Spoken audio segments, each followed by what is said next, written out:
आइए आज हम करणीय या घातांक से संबंधित कुछ और प्रश्न बचे हैं उनको भी कर लेते हैं, जो आपकी पिछली प्रतियोगी परीक्षाएं हैं उनमें, यानी जो रेलवे ग्रुप डी है उसके पिछली शिफ्टों में बार बार पूछे जाते रहे हैं। तो आइए देखते हैं क्या है आज का हमारा पहला, यानी इस श्रृंखला का 12वां प्रश्न। क्या है? a की पावर x इंटू बी की पावर x कॉमा a की पावर x की पावर y और कॉमा a की power x whole power y और b की power x whole power y।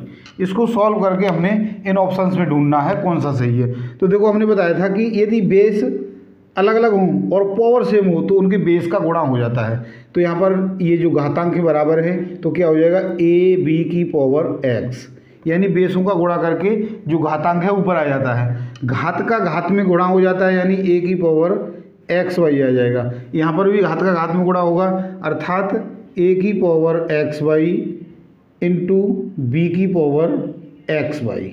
अब थोड़ा सा और मोटिवेट हो जाएगा, a की पावर ए बी की पावर x कोमा a की पावर एक्स वाई इंटू, अब देखो यहाँ पर भी घातांक सेम है और बेस अलग अलग है तो बेसों का गुणा हो जाएगा, अर्थात a b और x वाई। तो ये देखते हैं कहाँ मिलता है हमें, a b की पावर x ये सही है, लेकिन यहाँ पर x प्लस वाई है इसलिए ये नहीं हो सकता। ए बी की पावर x इंटू एक्स ये भी नहीं हो सकता क्योंकि पहला ही टर्म नहीं मिला। ए बी की पावर x सही मिल गया और a की पावर एक्स वाई ये भी सही मिल गया और ए बी की पावर एक्स वाई ये भी सही मिल गया, अर्थात सी ऑप्शन हमारा इसका बिल्कुल सही है। क्वेश्चन है बहुत ही इंपॉर्टेंट है।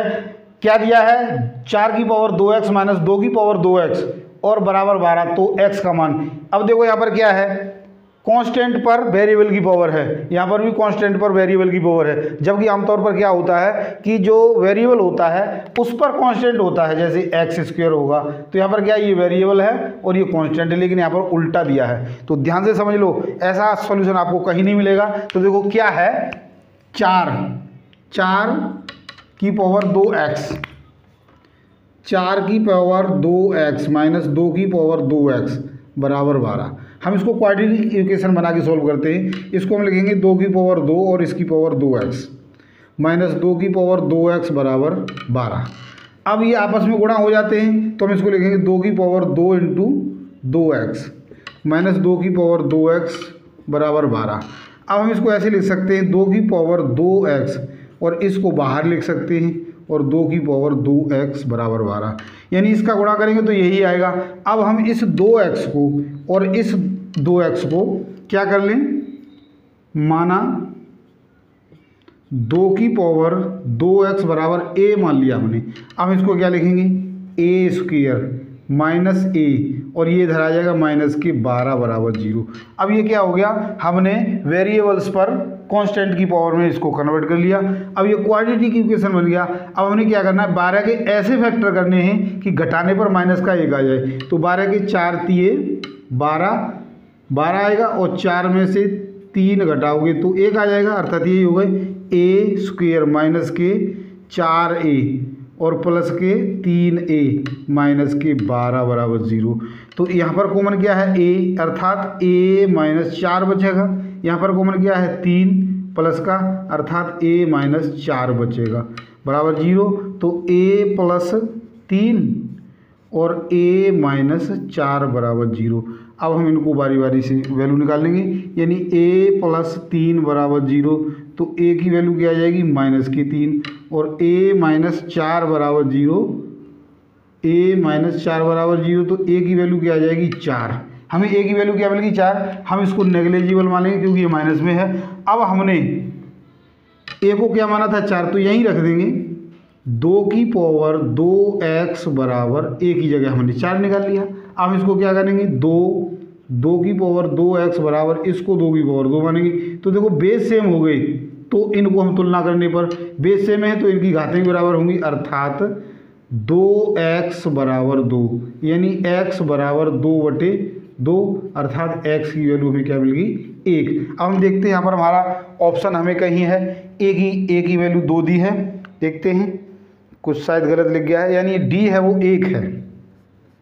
तो हमारा ऑप्शन कौन सा सही है, डी यानी 1। 14वां प्रश्न है वह भी बहुत महत्वपूर्ण है। ए की value l minus am the है, बी की value m minus am the है और सी की वैल्यू n माइनस 1 दी है। तो इसको हमने सरल करके लिखना है, क्या वैल्यू आएगी ये देखना है। तो x की पावर a और a की जगह क्या दिया हमें l माइनस एम, तो यहाँ हम लिख देंगे l माइनस एम और इसकी शक्ति n दिया है। दूसरा ब्रैकेट है x की पावर b, यानी x की पावर b का मान कितना है m माइनस n और इसके ऊपर जो पावर है वो है l। अब है x की पावर c की जगह है n माइनस 1 और इसके ऊपर दिया है हमें m। अब इनको सॉल्व कर लेते हैं। हम जानते हैं घात से गुणा हो जाता है, तो x की power l n minus m n into x की power m l minus n l into x की पावर m n माइनस, यहाँ पर सॉरी ये l दिया है तो m n minus l m, ये 1 नहीं था l था।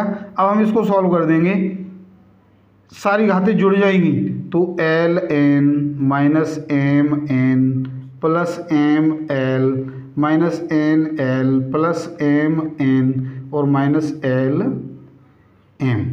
तो देखो यहाँ पर ये n l प्लस का है माइनस का है और ये प्लस का है, इससे ये कट गया। प्लस का m n ये है और माइनस का m n ये है, ये कट गया। m l प्लस का ये है और ये माइनस का है, अर्थात x की शक्ति 0 बच गई। और हम जानते हैं किसी की शक्ति 0 का मान क्या होता है 1, तो हमारा डी ऑप्शन बिल्कुल सही है। तो आशा समझ आएगा, इन क्वेश्चंस को आपने अच्छे से समझ लिया होगा। हमारे वीडियो को पसंद किया लाइक और शेयर जरूर करें और यदि अब तक आपने हमारे चैनल को सब्सक्राइब नहीं किया तो सब्सक्राइब जरूर करें। आज के लिए इतना ही, कल यानी अगली वीडियो में हम आपसे काम समय और चाल समय के क्वेश्चनों को लेकर फिर उपस्थित होंगे। धन्यवाद।